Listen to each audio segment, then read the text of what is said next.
Assalamualaikum warahmatullahi wabarakatuh. Saudaraku, kisah berawal dari kelahiran Nabi Yusuf. Nabi Yusuf menjadi putra ketujuh Nabi Yakub. Total anak Yakub berjumlah 12. Nabi Yusuf mempunyai adik kandung bernama Binyamin dari ibu bernama Rahil.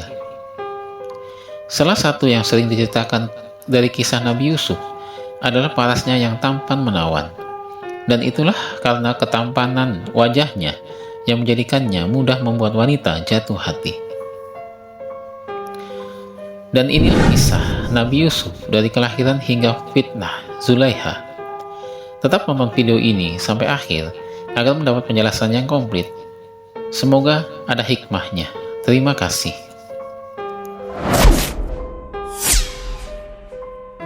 Nabi Yusuf sangat dicintai dan disayangi oleh Yakub. Kasih sayang yang diberikan lebih cenderung ke Yusuf dibanding ke saudara kandung yang lain.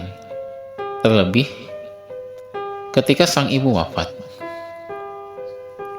Tentu hal ini membuat kecemburuan, kesenjangan di antara anak-anak Yakub. Rasa iri dan dengki tumbuh, tidak dapat dielakkan lagi. Beberapa dari mereka merasa dianaktirikan.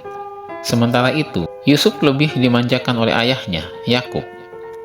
Diketahui bahwa karena persoalan ini menjadikan hubungan saudaranya Yusuf yang lain malah semakin erat.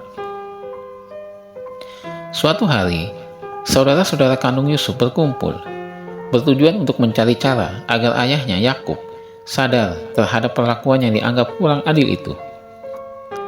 Mereka mempertanyakan mengapa hanya Yusuf dan Binyamin yang diperlakukan sangat istimewa. Di antaranya juga beranggapan bahwa alasannya adalah sosok Rahil yang membekas di hati Yakub.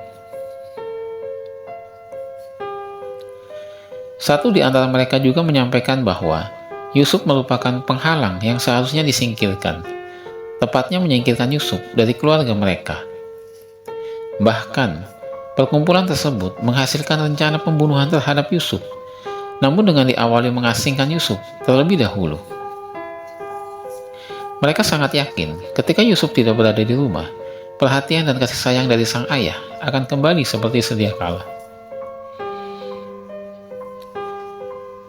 Yahuza, putra keempat Nabi Yakub, berkata, "Kita semuanya adalah putra-putra Yakub, pesuruh Allah, dan anak dari Nabi Ibrahim, pesuruh dan kekasih Allah. Kami semua adalah orang-orang yang beragama dan berakal waras. Membunuh adalah sesuatu perbuatan yang dilarang oleh agama dan tidak diterima oleh akal yang sehat. Apalagi yang kami bunuh itu, atau serahkan jiwanya kepada binatang buas itu, adalah saudara kita sendiri. Sekandung, sedarah, sedaging yang tidak berdosa dan tidak pula pernah melakukan hal-hal yang menyakitkan hati atau menyentuh perasaan. Dan bahwa ia lebih dicintai dan disayangi oleh ayah, itu adalah sesuatu yang berada di luar kekuasaannya, dan sesekali tidak dapat ditimpakan dosanya kepadanya. Maka menurut pikiranku," kata Yahuza, melanjutkan bahasannya, "ialah dengan jalan yang terbaik untuk melenyapkan Yusuf, ialah melemparkannya ke dalam sebuah perigi yang kering, yang terletak di sebuah persimpangan jalan, tempat kafilah-kafilah dan para musafir berhenti beristirahat, memberi makan dan minum kepada binatang-binatang kendaraannya. Dengan cara demikian, terdapat kemungkinan bahwa salah seorang daripada musafir itu menemukan Yusuf, mengangkatnya dari dalam perigi, dan membawanya jauh-jauh sebagai anak pungut atau sebagai hamba sahaya yang akan diperjualbelikan. Dengan caraku yang aku kemukakan ini, kami telah dapat mencapai tujuan kami tanpa melakukan pembunuhan dan merenggut nyawa adik kami yang tidak berdosa." Di sisi lain, ketika saudara-saudaranya mengadakan pertemuan, Nabi Yusuf mengalami mimpi tentang 11 bintang, matahari, dan bulan di langit yang turun dan sujud kepadanya. Yusuf segera terbangun dari tidurnya dan langsung bercerita kepada Yakub sang ayah. Yakub yang mendengar itu merasa gembira sampai membuat wajahnya berseri-seri. Ia menyampaikan kepada Yusuf bahwa mimpi yang dialaminya tersebut bukan hanya sekedar bunga tidur, melainkan tanda kemuliaan dari Allah Subhanahu wa Ta'ala. Kemudian, dia menyampaikan bahwa mimpi Yusuf merupakan berita gembira dari Allah Subhanahu wa Ta'ala yang akan menjadi kebahagiaan. Namun, Yakub menyuruh Yusuf agar jangan sekali-kali menceritakannya kepada saudara-saudaranya. Yakub juga menyampaikan tentang kekhawatiran dirinya terhadap Yusuf dan Benyamin yang seringkali dibicarakan oleh kakak-kakaknya. Yakub sadar bahwa ada yang tidak beres di antara hubungan anak-anaknya. Esok harinya, saudara-saudara Yusuf tetap menjalankan rencana yang sudah disusunnya. Mereka meminta izin kepada ayahnya, yaitu Yakub, untuk pergi membawa Yusuf jalan-jalan keluar kota. Yakub pun mengizinkan mereka, dan mereka semua berangkat keluar kota, kecuali Benyamin yang dibiarkan tinggal di rumah bersama sang ayah. Setibanya di lokasi yang direncanakan, Yusuf lalu ditinggal di dalam telaga. Meskipun Yusuf menangis, hal tersebut tidak membuatnya mendapatkan bantuan dari satupun saudaranya. Mereka kembali ke rumah tanpa membawa Yusuf.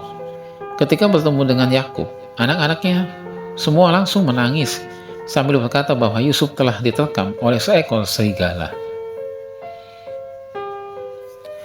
Sebenarnya, Yakub sudah memiliki firasat tentang hal buruk yang akan terjadi. Ia mengatakan, "Kamu telah memperturutkan hawa nafsumu dan mengikuti apa yang direncanakan oleh setan kepadamu. Kamu telah melakukan suatu perbuatan yang akan kamu rasakan sendiri akibatnya. Kelak, jika sudah terbuka tabir asapnya yang patut diminta pertolongannya dalam segala hal dan peristiwa." Di sisi lain, Yusuf ternyata sudah ditemukan oleh seseorang, dan Yusuf dijual sebagai budak kepada pria yang bernama Putifar.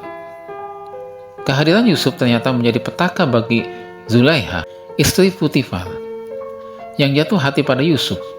Zulaiha semakin jatuh hati kepada Yusuf yang memiliki penampilan yang rupawan. Singkat cerita, Zulaiha kerap memancing Yusuf agar mendekatinya lebih dahulu. Namun, Yusuf tidak terpancing karena menjaga kehormatan dirinya serta Zulaiha yang sudah menjadi seorang istri. Yusuf yang berusaha untuk tidak menanggapi Zulaiha ternyata membuat Zulaiha semakin bertekad untuk mendapatkan hati Yusuf. Puncaknya adalah ketika Zulaiha dengan lancang masuk ke dalam kamar dan menyuruh Yusuf mengikutinya. Saat itulah Zulaiha menyampaikan keinginannya bahwa ia ingin menyentuh Yusuf. Untungnya, Yusuf tetap berpegang teguh kepada keyakinannya untuk tidak melakukan maksiat. Bahkan, saat berbicara dengan Zulaiha pun, Yusuf sambil mengalihkan pandangannya. Zulaiha yang merasa dipermalukan dengan penolakan Yusuf langsung terlihat marah. Menurutnya, perbuatan Yusuf sangat kurang ajar. Yusuf yang mulai merasa takut lalu berjalan ke arah pintu keluar. Ternyata, Zulaiha mengikutinya dari belakang dan berusaha merobek baju yang dipakai Yusuf. Secara mengejutkan, saat Yusuf membuka pintu ternyata ada Putifar. Sontak, Zulaiha menyampaikan bahwa Yusuf telah melakukan perbuatan tidak senonoh kepadanya. Hal ini membuat Putifar bingung dan meminta kepada Yusuf untuk menjelaskan apa yang sebenarnya terjadi. Yusuf lalu mengatakan bahwa Zulaiha yang menggoda dirinya dan memaksanya untuk memenuhi hawa nafsunya. Hal tersebut dibuktikan dengan baju Yusuf yang terkoyak di bagian belakang. Hal ini menunjukkan bahwa bukan Yusuf yang membuka bajunya. Akhirnya selesai masalah itu, namun tak sampai di situ, Zulaiha lalu mengadakan suatu jamuan di rumahnya dan mengundang sejumlah istri pejabat.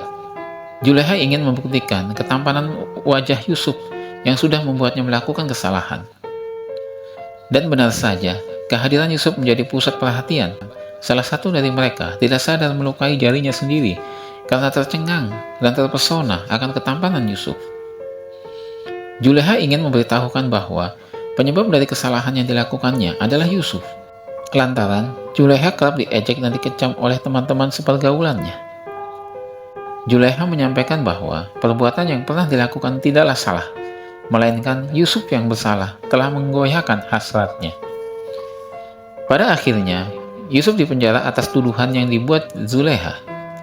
Tujuannya adalah yaitu untuk membungkam orang-orang yang sering menggunjing Zulaiha. Demikianlah kisah tentang Nabi Yusuf. Tentunya dengan kisah ini, ada pelajaran berharga yang bisa kita ambil.